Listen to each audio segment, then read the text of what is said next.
وصحابك يا نبي الله مولاي صل وسلم دائما ابدا على حبيبك خير الخلق كلهم۔ معزز ناظرین کرام، السلام علیکم ورحمۃ اللہ وبرکاتہ۔ عید کی نماز کے حوالے سے آپ کی خدمت میں چند گزارشات پیش کرنا چاہتا ہوں۔ ان میں ایک تو نماز عید کی فضیلت کے حوالے سے ہے، دوسرا نماز عید کا طریقہ کیا ہے، کیونکہ ہمارے یہاں پر اکثر کیونکہ نماز کے لوگ ہم بہت دور ہو چکے ہیں، نماز جنازہ، نماز عید، ان کی پہلے نمبر پر نیت ہی نہیں آتی، لوگوں کو پتہ ہی نہیں ہے۔ تو یہ ہماری سستی ہے، ایسا نہیں کرنا چاہیے۔ بحیثیت ایک مسلمان کے اس کو تمام جو دین کے طریقہ کار ہیں اس کا علم ہونا چاہیے۔ تو بہرحال اپنے ٹاپک کی طرف آتے ہیں کہ نماز عید یہ اللہ تعالیٰ کا مسلمانوں پر بہت بڑا انعام ہے۔ سال میں 2 مرتبہ عیدیں آتی ہیں، ایک چھوٹی عید جس کو عید الفطر کہتے ہیں اور ایک بڑی عید جس کو عید الاضحیٰ کہتے ہیں۔ یہ دونوں عیدیں اللہ تعالیٰ کی طرف سے امت مصطفیٰ صلی اللہ علیہ وسلم کے لیے دعوت کا دن ہے، یہ خوشی کا دن ہے، کیونکہ عید کا مطلب ہے بار بار لوٹ کے آنا، اور یہ ہر سال چونکہ آتی ہیں اس لیے ان کو عید کہتے ہیں۔ تو یہ خوشی اور مسرت کا موقع ہوتا ہے۔ تو مسلمان کو جب خوشی ملتی ہے، راحت ملتی ہے، اس کے لیے اللہ جل جلالہ کی بارگاہ میں سجدہ شکر ادا کرنا واجب ہوتا ہے، ضروری ہوتا ہے کہ وہ اللہ تعالیٰ کی اس نعمت پر جو اس کو خوشی میسر آئی ہے وہ اس کا شکر ادا کرے۔ تو اللہ کا شکر ادا کرنے کا بہترین طریقہ وہ ہے نماز، اور اس طرح عید کے دن یہ نماز جو ہے وہ مشروع ہے۔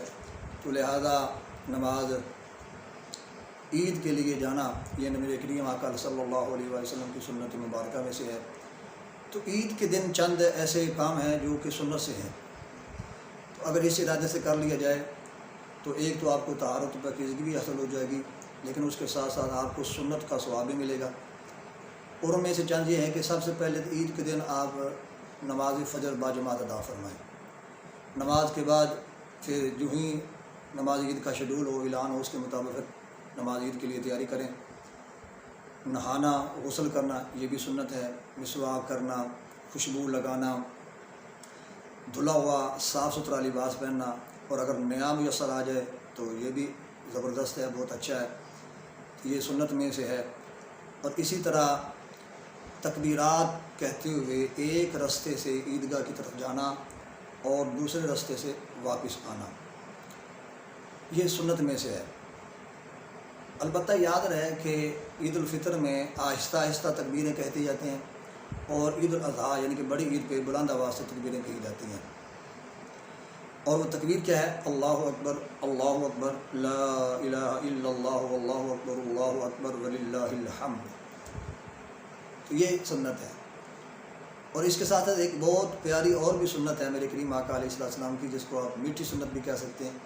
وہ کیا ہے کہ نماز عید کے جانے سے پہلے، یعنی کہ اجتماع گاہ میں جانے سے پہلے میٹھی چیز کھا کے جانا، یہ سنت ہے۔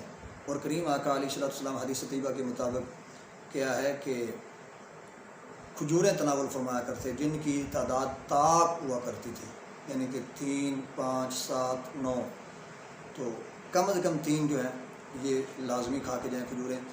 تو میٹھا کھا کے جانا، میٹھی چیز کھا کے جانا، کھجور میسر آ جائے تو یہ کھانا، اس پر کیا ہے سنت پر عمل بھی ہو جائے گا اور ثواب بھی مل جائے گا۔ اب ہے نماز کا طریقہ۔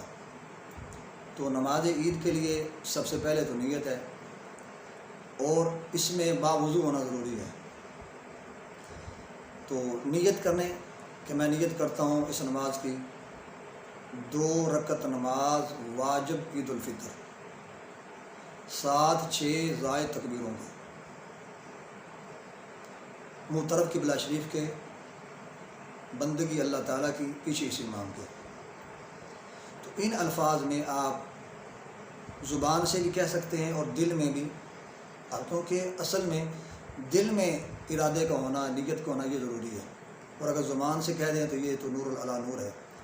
تو اس طرح کہ میں نیت کرتا ہوں 2 رکعت نماز واجب عید الفطر یا عید الاضحیٰ، کوئی بھی عید یعنی کہ چھوٹی عید ہو یا بڑی ہو، ان میں سے ایک نام لینا ہے کہ 2 رکعت نماز واجب عید الفطر 7-6 زائد تکبیروں کے، بندگی اللہ تعالیٰ کی، منہ طرف قبلہ شریف کے، پیچھے امام کے۔ اس طرح آپ نے پھر نیت کر لینی، تو امام صاحب کیا ہے تکبیر تحریمہ کہیں گے، ہاتھ کانوں تک اٹھانے ہیں، اللہ اکبر، تو ہاتھ باندھ لینے ہیں، ثنا پڑھیں گے آہستہ آواز میں، ثنا پڑھنے کے بعد پھر امام صاحب 3 تکبیریں کہیں گے، تو 7 تکبیریں کہنی ہیں۔ تکبیروں کے دوران ہاتھ کانوں تک اٹھانے ہیں، اللہ اکبر، اور چھوڑ دینے ہیں، باندھنے نہیں ہیں۔ اس طرح پھر دوسری تکبیر ہوگی، ہاتھ اٹھانے ہیں، پھر چھوڑ دینے ہیں۔ جب تیسری تکبیر پہ ہاتھ اٹھانے ہیں تو پھر چھوڑنے نہیں، پھر باندھ لینے ہیں۔ پھر امام آہستہ سے توبہ و تسمیہ پڑھے گا، اور پھر بلند آواز سے سورۃ فاتحہ شریف اور دیگر سورت کی قرأت کرے گا۔ پھر رکوع ہوگا، رکوع کے بعد سجدے ہوں گے، سجدے کے بعد پھر دوسری رکعت کے لیے جب کھڑے ہو گئے امام صاحب تو فوراً امام صاحب قرأت شروع کر دیں گے، اور پھر جب قرأت مکمل ہو جائے گی اس کے بعد امام صاحب رکوع سے پہلے 3 تکبیریں کریں گے، تو آپ نے بھی تکبیریں ساتھ ساتھ کہنی ہیں۔ اور ان تکبیروں کے دوران بھی وہی پہلے والا طریقہ کہ ہاتھوں کو کانوں تک اٹھانا ہے اور پھر چھوڑ دینا ہے۔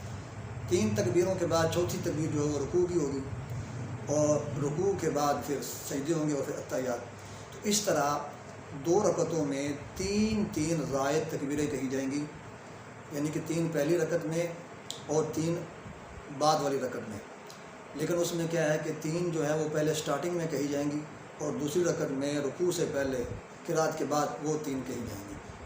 اب اس کے بعد کیا ہے، خطبہ پڑھا جائے گا۔ تو خطبہ پڑھنا عید کے دن یہ سنت ہے، اور اس کو ترک نہیں کرنا چاہیے ورنہ سنت کی خلاف ورزی ہوگی۔ تو اس طرح سے کیا ہے، یہ آپ کی نماز عید جو ہے وہ مکمل ہو جائے گی۔ تو عید کا پیغام کیا ہوتا ہے؟ عید کا پیغام یہ ہوتا ہے کہ اس اجتماع میں جب لوگ اللہ کی بارگاہ میں حاضر ہوتے ہیں تو اللہ رب العزت اس دن فرشتوں کی طرف ارشاد فرماتے ہیں، اور اللہ تعالیٰ ان کے سامنے فخر فرماتے ہیں